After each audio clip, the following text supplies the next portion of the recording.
America began as a smuggling operation that got out of hand. Long before independence was a slogan, it was an accounting problem.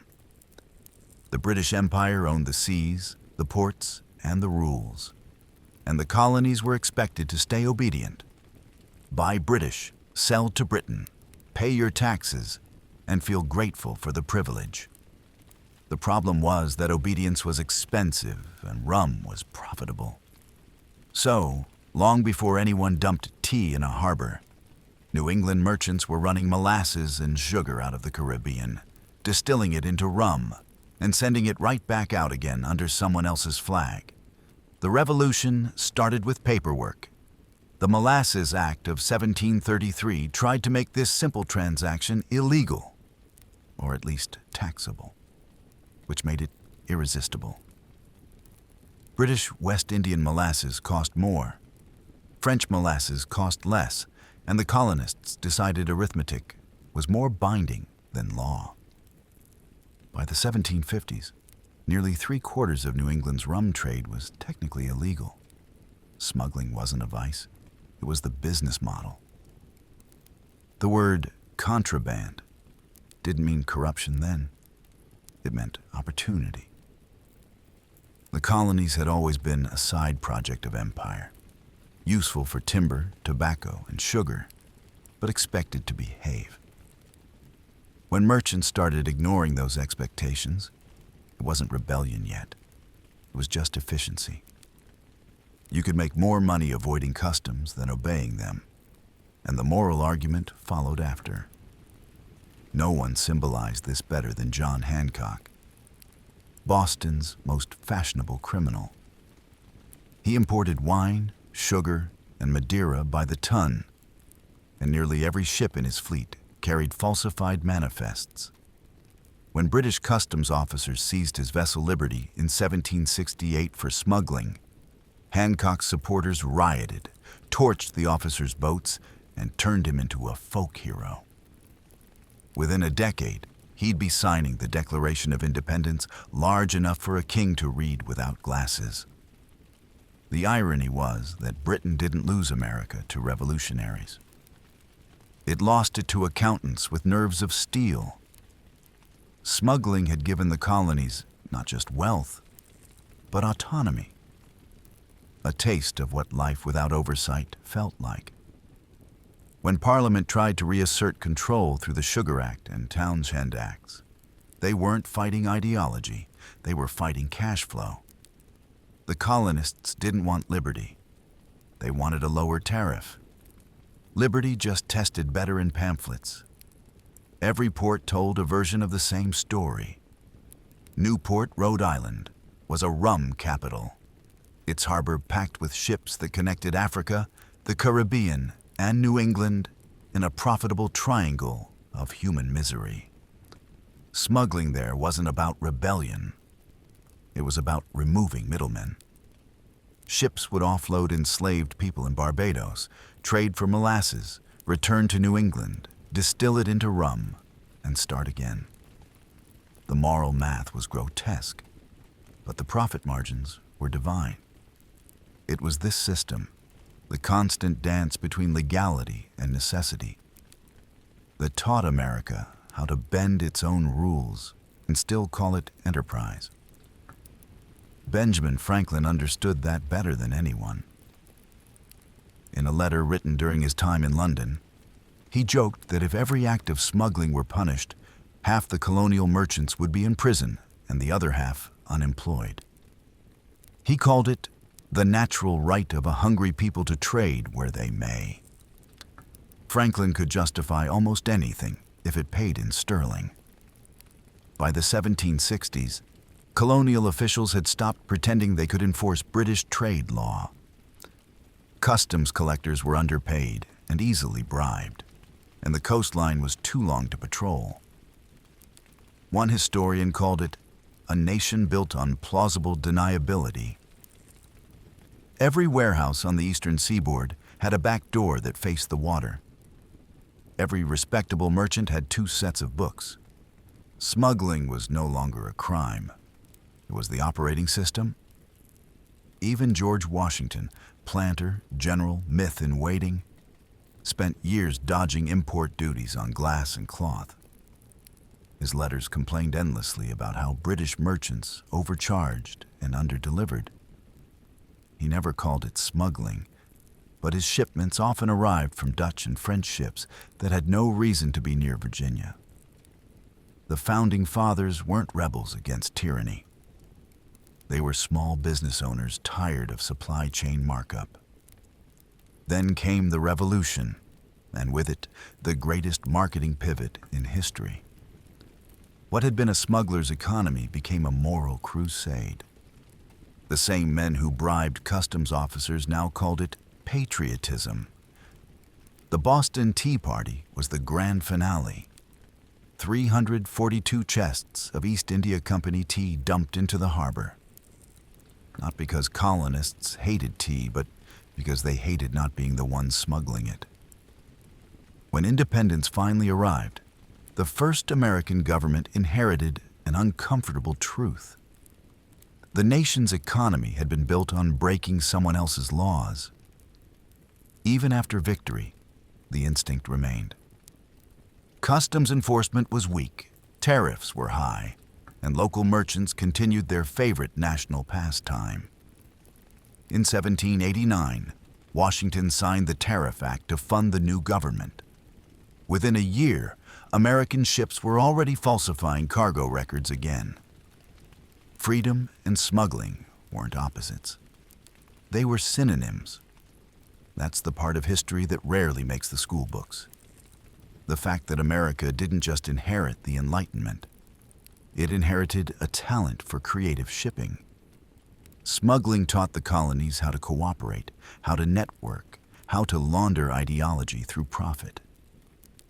It created the first American middle class, merchants who operated in the gray, fluent in both legality and evasion.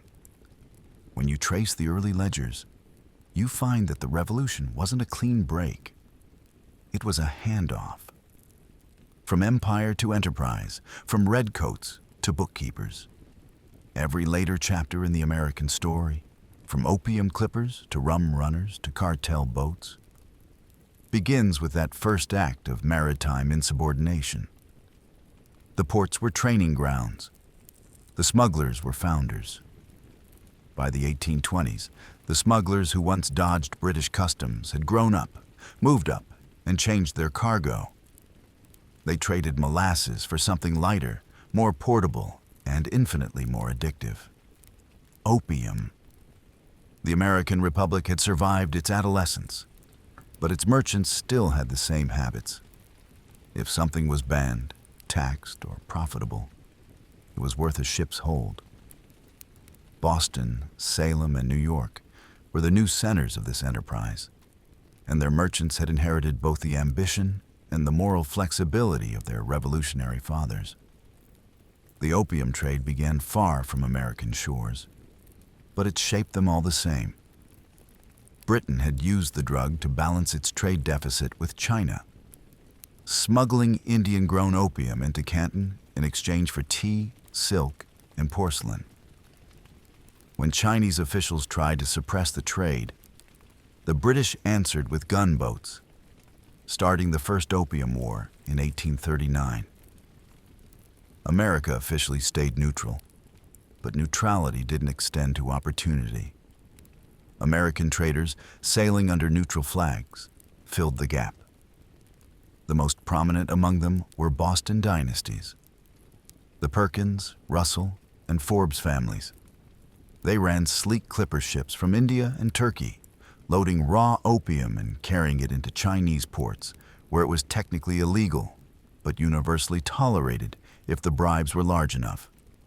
The Perkins and Company operation out of Canton was so profitable that when the Chinese emperor's edicts threatened to close the ports, their agents simply switched labels, calling the drug medical supplies. From 1805 through the 1840s, American ships carried an estimated 10 to 12% of the opium that entered China. A small share compared to the British monopoly, but enough to make New England rich.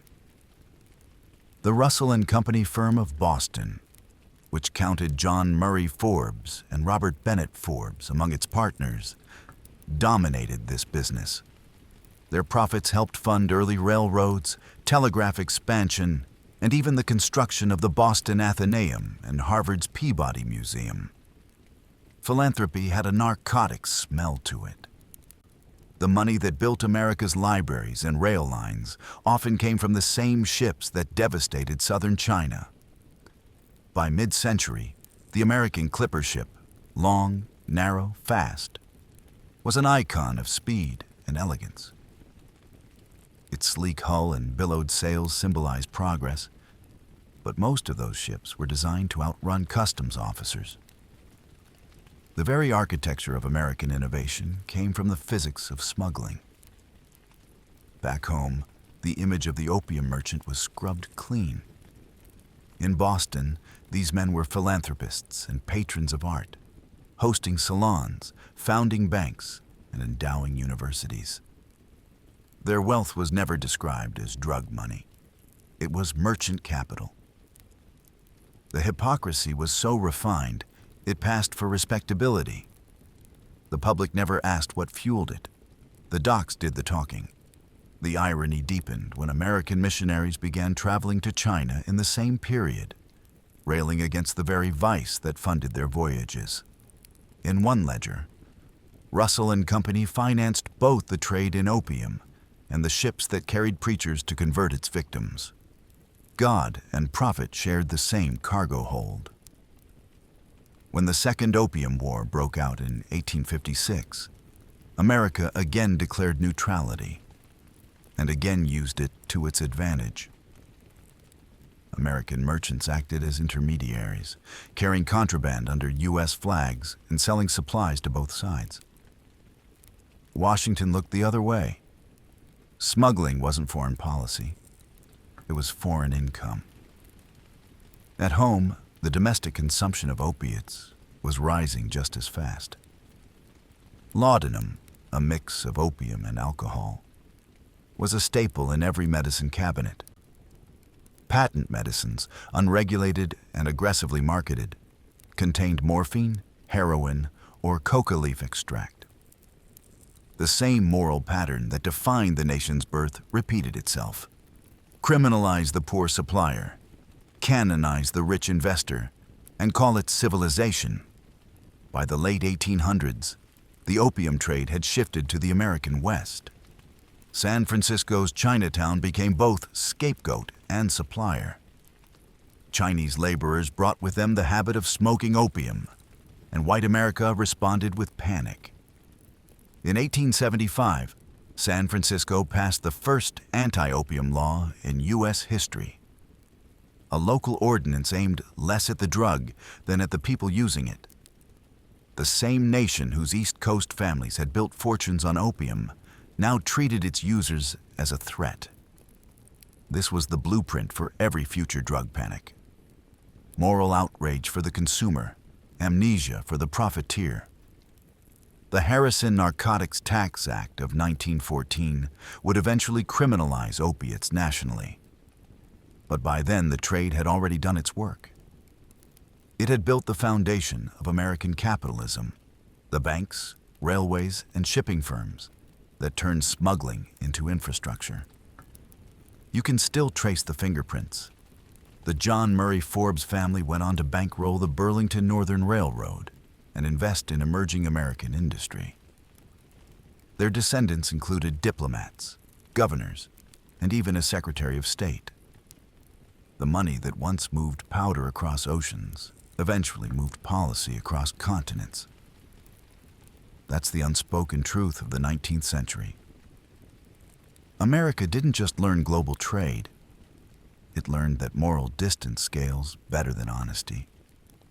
The hand that shipped the opium never saw the hands that took it. By the time the 20th century arrived, the mechanism was perfected. Separate the labor from the consequence, and you could build an empire on anything. So when historians talk about the age of opium, they usually mean China's humiliation, not America's rehearsal. But it was both. The same logic that drove those ships out of Boston Harbor, regulation as invitation, illegality as innovation, would resurface a century later in rum running, cocaine, and offshore accounts. Opium made America fluent in contradiction. It learned to preach purity while profiting from vice, to condemn addiction while exporting it, to build cathedrals on laundered coin. That pattern, the fusion of commerce, hypocrisy, and ambition, is what turned the Republic into an empire. The product just kept changing names. The 18th Amendment and the Volstead Act were moral documents drafted by men who underestimated boredom. They believed supply could be legislated out of existence. Within months, they discovered that the American appetite for intoxication was a trillion-dollar feature, not a flaw. Overnight, smuggling became the nation's fastest-growing profession. Rum came north from Cuba, whiskey south from Canada, and anything that could float was conscripted. Old fishing boats, converted freighters, and newly built speedboats hugged the coastlines from Florida to Maine, running loads of liquor under cover of mist. By 1923, the Coast Guard reported more than 1,500 known contact points, unmarked coves and inlets where contraband changed hands. It was the same coastline the founders had used a century earlier. The cargo was different, the instinct identical. The smugglers weren't revolutionaries or villains. They were entrepreneurs with better engines. The Caribbean islands became refueling depots for what newspapers called the Rum Row, a chain of ships anchored just outside U.S. territorial waters, stacked with cases of Canadian whiskey and Cuban rum. Small craft would dart out, load up, and race back to shore before patrol cutters could close in. The mechanics were sophisticated. False hulls, rotating manifests, hidden compartments inside barrels of molasses. The same ingenuity that once moved opium through Canton now carried gin through the Gulf Stream. The modern supply chain was born at gunpoint. Organized crime didn't invent itself in back alleys. It was built on maritime infrastructure. Groups like Chicago's Outfit and New York's Five Families used smuggling profits to buy fleets, warehouses, and trucking companies. The logistics of vice taught America how to move anything anywhere. Later, legitimate industries would borrow those methods and call them distribution networks. The economic effects were immediate. Cities along the coasts boomed. Miami, barely a town before 1920, doubled in size within 5 years. Bars went underground, but profits went sky high. Bootlegging created jobs, banks, and even cultural export. Speakeasies became laboratories for jazz, fashion, and gender politics. When the law cracked, culture poured through the gap. Some of those fortunes never left politics. Joseph P. Kennedy Sr., patriarch of the future dynasty, made his early wealth importing liquor legally after repeal. But rumors persisted that he had helped distribute it illegally before. He denied it, but the pattern fit. Every American empire seems to start with something flammable in the cargo hold. When Prohibition finally collapsed in 1933, the government expected the black market to die with it. Instead, it diversified. Smugglers who had learned to outwit customs now turned to new products: cigarettes, weapons, and narcotics. The coast was too valuable to waste. The networks built to move rum now moved morphine and heroin. The mob had warehouses, South America had crops. The next century wrote itself. World War II interrupted, but didn't erase the trade. During the war, American soldiers were issued amphetamines for alertness and morphine for injury. When peace returned, so did demand. The 1940s saw morphine refined into heroin and shipped from Turkey through Marseille to New York. The so-called French Connection. The people who had once smuggled whiskey by boat now flew heroin by cargo plane. Technology had caught up with vice. By the 1950s, Miami was no longer just a rum port. It was a junction between hemispheres. Cuban tobacco, Colombian cocaine, and Central American marijuana all found their way north through Florida's harbors and airstrips. Every piece of real estate along the coast became potential infrastructure. The same sunshine that sold tourism sold cover. The U.S. government's response was familiar: criminalize demand and militarize enforcement. But enforcement only improved the product. Smugglers built faster boats, stealthier planes, and a working relationship with half the hemisphere. In trying to seal the borders, America inadvertently created the most efficient logistics network in the world. The 1970s and 80s turned that network into spectacle. Cocaine replaced alcohol as the contraband of choice, and Miami became its Wall Street.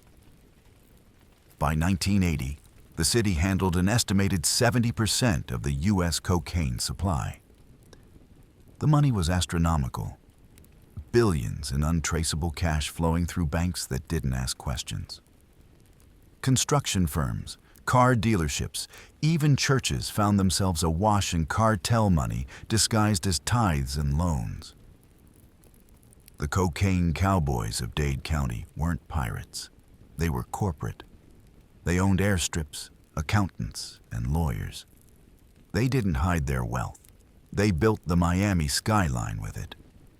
Brickell's towers, the pastel mansions of Coral Gables, the fleets of luxury cars, a city's architecture financed by powder. When journalists called it narco-capitalism, they weren't being metaphorical. It was capitalism refined. Meanwhile, pop culture turned the smuggler into a national archetype. Films like Scarface and shows like Miami Vice turned felony into fashion. White suits, synth music, moral ambiguity, the aesthetic of prohibition repackaged for television. Smuggling was no longer a sin. It was a storyline. America had gone from pretending not to see its black market to filming it in high definition. The irony ran deeper than style. The same institutions built to fight the trade, banks, law enforcement, defense contractors, thrived on it. Every crackdown required more funding, more hardware, more surveillance. Prohibition had proven a paradox. Banning something doesn't eliminate it, it bureaucratizes it. The government, in effect, nationalized demand management. By the 1980s, cocaine routes extended through the Caribbean, Central America, and Mexico. Each corridor a reincarnation of the old smuggling trails. Every interdiction created a new one. The trade was an ecosystem. Pressure in one place pushed growth in another. And through it all, the American consumer stayed constant. Paying, forgetting, moralizing, and paying again. The era of rum runners had evolved into a world economy of narcotics. But the structure hadn't changed since Boston's clipper ships. Someone produced, someone transported, and someone in America turned the profit into a foundation. Smuggling wasn't the shadow of capitalism.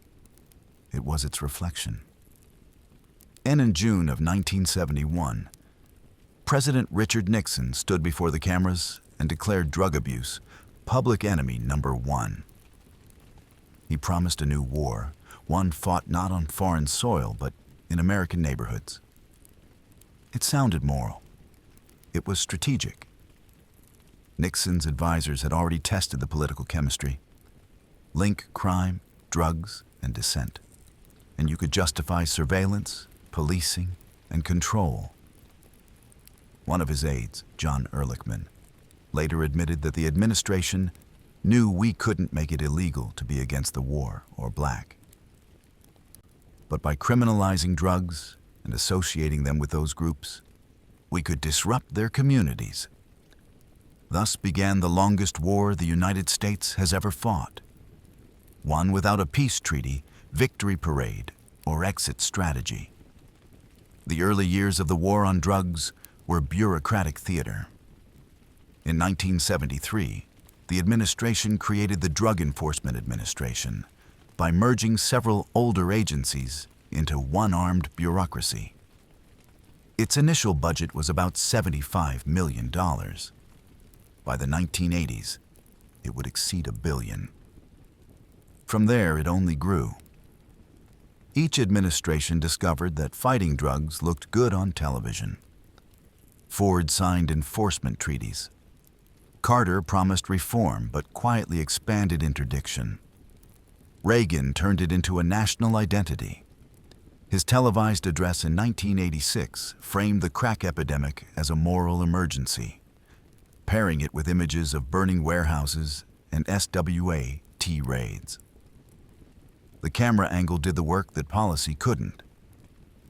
Behind the scenes, the United States was fighting a different kind of drug war, one of selective blindness. During the 1980s, the Central Intelligence Agency was running covert operations in Latin America, supporting anti-communist groups through whatever channels were available. The Iran-Contra affair exposed the logic. Weapons sold to Iran, profits funneled to Nicaraguan rebels, and cocaine traffickers tolerated, sometimes even protected, because they shared the same enemies. In 1986, a Senate subcommittee led by John Kerry found evidence that U.S.-backed forces had indeed benefited from narcotics shipments. The findings didn't stop the funding. They just moved it off the record. The American government had declared war on drugs, while its own shadow agencies treated them as diplomatic currency. Domestically, the results were measurable. The Anti-Drug Abuse Acts of 1986 and 1988 created mandatory minimum sentences that disproportionately targeted poor and minority neighborhoods. 5 grams of crack cocaine carried the same penalty as 500 grams of powder. An arithmetic of injustice written into law. The prison population soared from about 200,000 in 1970 to more than 1.5 million by the early 2000s.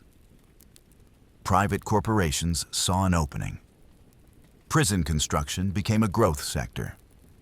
Companies like Corrections Corporation of America emerged in the 1980s, promising to manage overcrowding with efficiency and profit. States signed contracts guaranteeing occupancy rates. The more people arrested, the better the margins.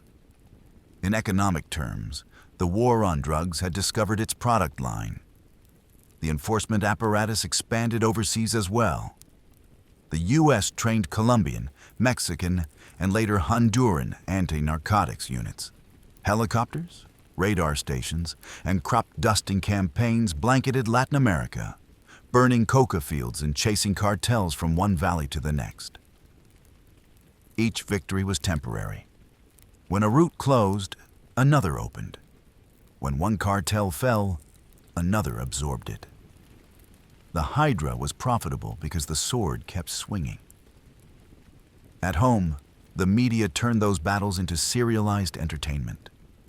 Helicopter footage of raids, piles of seized cash, DEA jackets under flashing lights. The iconography of a war that never ended. Viewers were reminded that the state was fighting evil, even when the enemy looked suspiciously like poverty. By the 1990s, the war on drugs had metastasized into policy habit. Every new crisis, from inner-city violence to border security, could be traced back to it. Politicians learned that being tough on crime was safer than being right about it. Bill Clinton's 1994 crime bill expanded funding for police and prisons. George W. Bush's post-9/11 era folded narcotics into the logic of national security. The war on drugs and the war on terror became interchangeable languages for the same project. Perpetual vigilance with no measurable victory. Meanwhile, the business side matured. Civil asset forfeiture laws allowed police departments to seize property suspected of being tied to drug activity, often without conviction. Between 1989 and 2019, American law enforcement collected more than $68 billion in forfeitures. A traffic stop could pay for a new squad car. A raid could fund a budget gap. For many departments, the drug war wasn't just duty. It was revenue. Even the banking system learned to adapt. In the 1980s, the Bank of Credit and Commerce International, BCCI, was caught laundering cartel money alongside Middle Eastern funds and covert intelligence operations. American banks had smaller scandals. Wachovia, later Wells Fargo, admitted to processing hundreds of billions in suspicious transactions linked to Mexican trafficking networks. Fines were issued, but no one went to prison. Corporate laundering, like its colonial ancestor, remained respectable crime.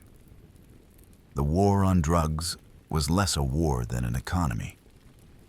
One that employed millions, funded technology, and built an entire surveillance state. It filled prisons, justified budgets, and shaped foreign policy from Bogota to Kabul. Every drone strike, every customs scanner, every riot shield could trace its lineage back to Nixon's press conference. And yet, after 50 years and more than $1 trillion, narcotics remain cheaper, purer, and more available than ever. Cocaine routes shifted but never stopped. Heroin gave way to fentanyl.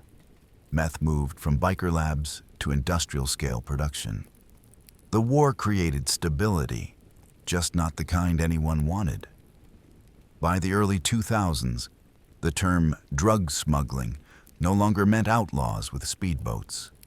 It meant statecraft, border contracts, and budget hearings. America had turned its longest war into its most reliable business. Every empire finds a way to legitimize its contradictions. Rome called it bread and circuses. Britain called it commerce. America called it enforcement. The war on drugs was all three at once: spectacle, economy, and control. Half a century after Nixon's declaration, the machinery still runs, humming through policy papers and campaign ads, feeding on fear, paid for by demand. The same system that once smuggled contraband into ports now smuggles moral certainty into law. And with that, the story of smuggling comes to an end. Or maybe it's just the beginning. Until next time, have a great rest of your night, and I'll see you next time.